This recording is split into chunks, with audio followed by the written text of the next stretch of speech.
तो मूवी शुरू होती है और हमें विंडी को दिखाया जाता है जो कि अपने दो छोटे भाइयों को स्टोरी सुना रही होती है। लेकिन ये स्टोरी सिर्फ उसके छोटे भाई ही नहीं सुन रहे हैं, बल्कि हम विंडो के पास किसी लड़के को देखते हैं जो कि इन पर नजर रखे हुए था। इस लड़के का नाम पीटर पैन है। तभी विंडी का डॉग पीटर को देखकर उस पर भौंकने लगता है, जिसे सुनकर विंडी और उसके भाई विंडो की तरफ भागते हैं। लेकिन पीटर पैन वहाँ से गायब हो चुका था और हम जान पाते हैं कि ये कोई नॉर्मल लड़का नहीं है, बल्कि ये उड़ भी सकता है। तभी वहाँ एक छोटी फेरी टिंकल बेल पीटर के पास आती है जो कि उसकी दोस्त है। सीन विंडी पर शिफ्ट होता है जो कि अपने अंकल और आंट से मिलने नीचे जाती है और इनकी बातों से हमें पता चलता है कि विंडी को पायरेट स्टोरीज में बहुत ही इंटरेस्ट है और इस बारे में वो काफी कुछ जानती भी है। खैर रात में जब विंडी अपने रूम में सो रही होती है तो तब पीटर पैन बड़ी खामोशी से उसके रूम में आता है और उसे घूरने लगता है। लेकिन तभी विंडी की आंख खुल जाती है जिस पर कि पीटर वहाँ से उड़कर जाने लगता है, मगर तभी विंडी का डॉग वहाँ आता है और पीटर के शैडो को पकड़ लेता है। और जब पीटर खुद को छुड़ाने की कोशिश करता है तो किसी रबर बैंड की तरह खींचे चला जाता है। तभी वो विंडो बंद हो जाती है और पीटर का शैडो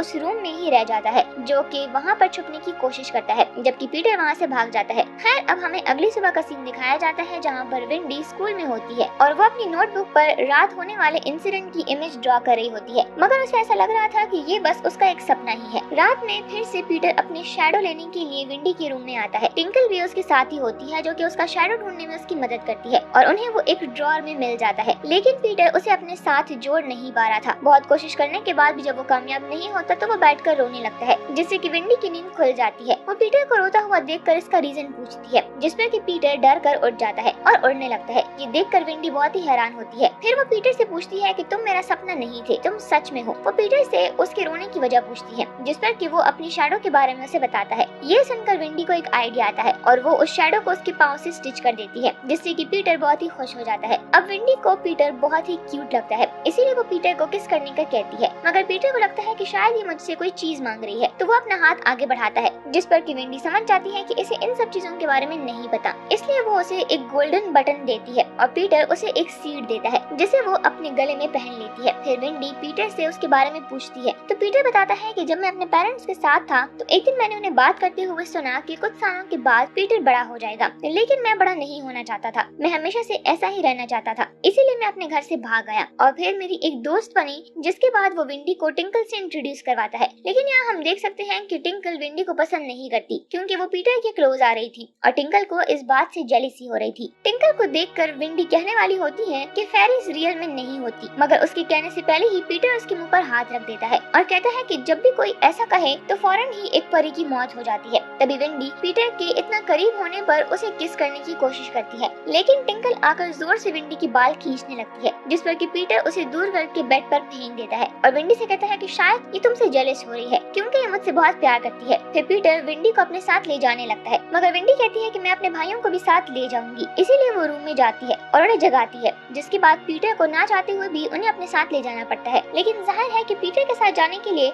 उन्हें उड़ना आना चाहिए। पीटर उन्हें उड़ाना सिखाता है और कहता है कि अगर तुम सब अपने माइंड में सिर्फ अच्छे थॉट्स रखोगे तो तुम उड़ सकोगे। और वो सब काफी कोशिश करते हैं मगर उड़ नहीं पाते। तब पीटर उन पर अपनी मैजिकल गोल्डन डस्ट ब्लो करता है, जिससे कि वो सभी उड़ने लग जाते हैं। जिसके बाद पीटर उन्हें अपने साथ एक अलग ही दुनिया जिसका नाम नेवरलैंड है वहाँ पर ले जाता है। उधर घर पर डॉग की शोर करने से विंडी के पेरेंट्स बच्चों के रूम में आते हैं, मगर बच्चों को वहाँ ना देखकर वो समझ जाते हैं कि किसी ने उन्हें किडनैप कर लिया है, जिससे कि वो बहुत ही ज्यादा परेशान हो जाते हैं। फिर हमें नेवरलैंड का सीन दिखाया जाता है जहाँ हर तरफ काफी ज्यादा बर्फ है। इसी बीच हमें एक शिप भी दिखाई जाती है जो कि बर्फ से कवर्ड होती है। तभी धूप निकलने से वहाँ की बर्फ पिघलने लगती है और हम जान पाते हैं कि ये शिप पायरेट्स की है। और फिर एक पायरेट ये बात अपने कैप्टन को बताता है जिसका नाम हुक होता है। और अब हमें कैप्टन हुक के बारे में मालूम होता है कि वो पीटर पैन को अपना बहुत बड़ा दुश्मन मानता है, क्योंकि एक दफा पीटर पैन ने लड़ाई के दौरान हुक का हाथ काट दिया था और उसके हाथ को एक मगरमच्छ को खिला दिया था। उसके हाथ में एक वॉच भी थी जो भी अब उस मगरमच्छ के पेट में है और उस मगरमच्छ को उसका हाथ इतना पसंद आया कि वो अब उसको पूरा खाना चाहता है। और इसीलिए जब भी वो मगरमच्छ उसके करीब आने की कोशिश करता है तो हुक को उस घड़ी की वजह से पहले से ही मालूम हो जाता है, क्योंकि उसे घड़ी की टिक टिक सुनाई देती है और इसीलिए उसने अपने हाथ की जगह एक तेज धार हुक लगाया हुआ है और इसी वजह से उसका नाम भी कैप्टन हुक है। अब उनको मौसम के बदलते ही ये मालूम हो जाता है कि पीटर पैन नेवरलैंड में आ गया है। अब दूसरी तरफ हम विंडी, उसके भाई और पीटर पैन को देखते हैं। वो लोग ऊपर क्लाउड से उन सब पायरेट्स को देख रहे होते हैं। अचानक से जॉनी की हैट उनके जहाज पर गिर जाती है, जिससे कि हुक भी पीटर को देख लेता है और इसीलिए वो उन पर फायर करने का ऑर्डर देता है, जिसकी वजह से विंडी को बचाने के लिए वो उसे दूर फेंक देता है। और फिर वो टिंकल बेल से विंडी को ढूंढने का कहकर खुद हुक से लड़ने के लिए चला जाता है। वो हुक को लड़ाई में बहुत ही परेशान करता है, फिर उसको चकमा देकर वो वहाँ से चला जाता है। और इन सब के बीच में माइकल और जॉनी के दिल में बुरे ख्याल आने की वजह से वो पानी में नीचे गिर जाते हैं, जिनको पकड़ने के लिए हुक अपने आदमियों को भेजता है।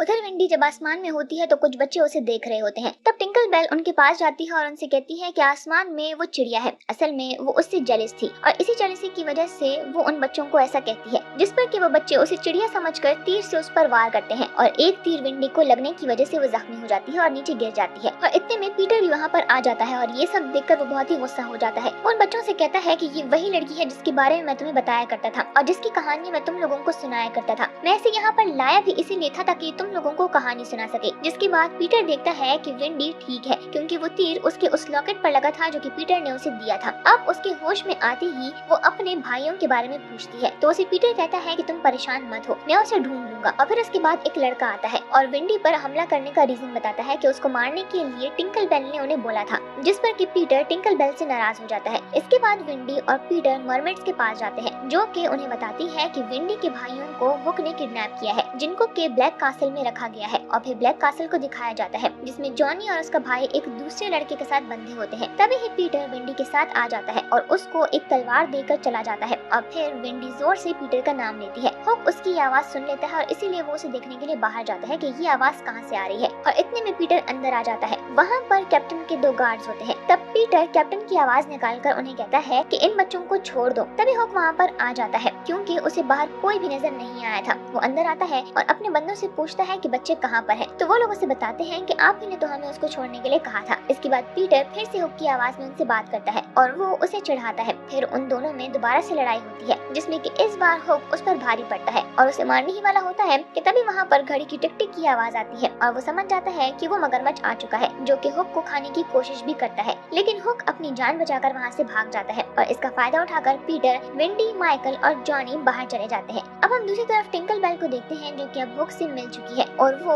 विंडी के घर का पता भी हुक को बता देती है। लेकिन हुक उसे ही कैद कर लेता है और फिर हुक विंडी को उसके घर से ही उठा लेता है, जिसे कि बच्चों ने पीटर के कहने पर विंडी के लिए बनाया था। और जब वो आंख खोलती है तो वो हुक को देखकर बहुत ही डर जाती है और हुक उसे कहता है कि डरो मत, मुझे सिर्फ तुमसे कहानी सुननी है। जिसके बाद वो अब उन सबको कहानी सुना देती है और इसके बाद हुक उसको सही सलामत वापस से उसके घर के साथ ही छोड़ देता है। दरअसल ये उसकी एक चाल होती है ताकि वो पीटर के साथ बाकी बच्चों का भी पता लगा सके। उधर दूसरी तरफ टिंकल बेल भी खुद को हुक से आजाद कर लेती है और अब हम पीटर और विंडी को देखते हैं, जो कि बाकी बच्चों के साथ मिलकर खाना खा रहे होते हैं और वो बातों ही बातों में उन सब बच्चों को उनके माँ बाप की याद दिलाती है और फिर वो सबको अपने साथ जाने के लिए कहती है, जिस पर कि सब मान जाते हैं। पीटर उदास हो जाता है और विंडी के पूछने पर वो बताता है कि मैं नेवरलैंड को छोड़कर नहीं जाऊंगा, क्योंकि उसे यहीं पर रहना है और वो हमेशा बच्चा बनकर रहना चाहता है। अब पीटर के विंडी से नाराज होने की वजह से वो चुपचाप अंदर चला जाता है और विंडी उसकी दवाई देकर वहाँ से आ जाती है और फिर वो सभी वहाँ से जाने के लिए तैयार होते हैं। लेकिन इससे पहले कि वो सब बच्चे अपने घर जा पाए, उससे पहले ही हुक सब बच्चों को किडनैप कर लेता है और विंडी को भी वो कैदी बना लेता है। अब हुक पीटर को भी पकड़ने की कोशिश करता है, लेकिन पीटर तक ना पहुँचने की वजह से वो उसकी दवाई में जहर डाल देता है और वहाँ से चुपचाप निकल जाता है। अब जब पीटर की आंख खुलती है तो वो अपनी दवाई पीने लगता है, लेकिन तभी वहाँ पर टिंकल बेल आ जाती है और उस दवाई को पी लेती है, जिसकी वजह से उसकी वहीं पर मौत हो जाती है। अब ये सब कुछ देखकर पीटर बहुत ही ज्यादा उदास हो जाता है और वो बार बार कहता है कि मुझे परियों पर यकीन है। दूसरी तरफ मौसम बदलने लगता है और हुक को लगता है कि पीटर मर गया है,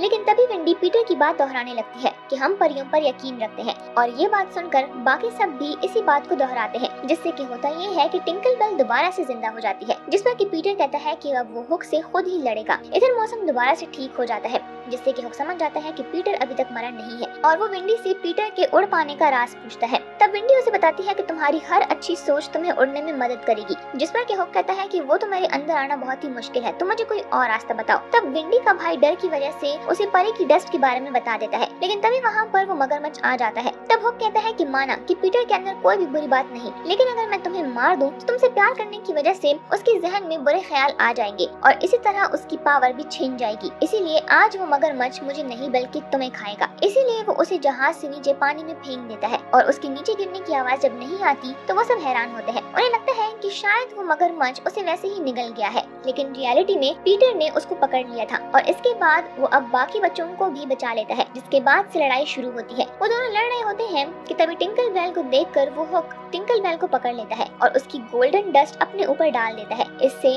वो भी उड़ने लगता है, जिस पर कि अब वो पीटर को भड़काता है कि विंडी तुम्हें यहाँ पर अकेला छोड़कर चली जाएगी और वो तुम्हें भुलाकर बड़े होकर अपने हस्बैंड के साथ प्यार से रहेगी और तुम फिर अकेले ही रह जाओगे। जिसके बाद अब पीटर के जहन में बुरे ख्याल आने लगते हैं, जिसकी वजह से एंड में वो नीचे गिर जाता है और इस बात का हक फायदा उठाते हुए उसे मारने ही वाला होता है कि विंडी उसे रोकने की कोशिश करती है, लेकिन वो पीटर के पास जाकर गिरती है, जिस पर कि वो उसे किस कर लेती है, जिससे कि पीटर के सारे बुरे ख्यालात अच्छे ख्यालात में बदल जाते हैं और अब वो पूरी ही पावर के साथ हुक को पानी में फेंक देता है और मगरमच्छ पहले से ही उसे खाने के लिए तैयार बैठा था। लेकिन उस गोल्डन डस्ट की वजह से हुक अभी भी उड़ पा रहा था, पर तभी सारे बच्चे उसको कहते हैं कि हुक फजूल है, बेकार है, वो कुछ भी नहीं कर सकता। इसीलिए उसके दिल में भी अब बुरे ख्याल आने लगते हैं, जिसकी वजह से वो सीधा ही मगरमच्छ के मुंह में जा गिरता है और कैप्टन की कहानी यहीं पर एंड हो जाती है। अब इसके बाद सभी बच्चे बहुत ही खुश होते हैं और पीटर बहुत ही सारी परियों को बुलाता है जो कि पूरा जहाज उठाकर चली जाती है। इसके बाद अब अगले सीन में जॉनी, माइकल और विंडी अपने पेरेंट्स से मिलते हैं और वो अपने साथ बहुत सारे बच्चों को भी लाए होते हैं,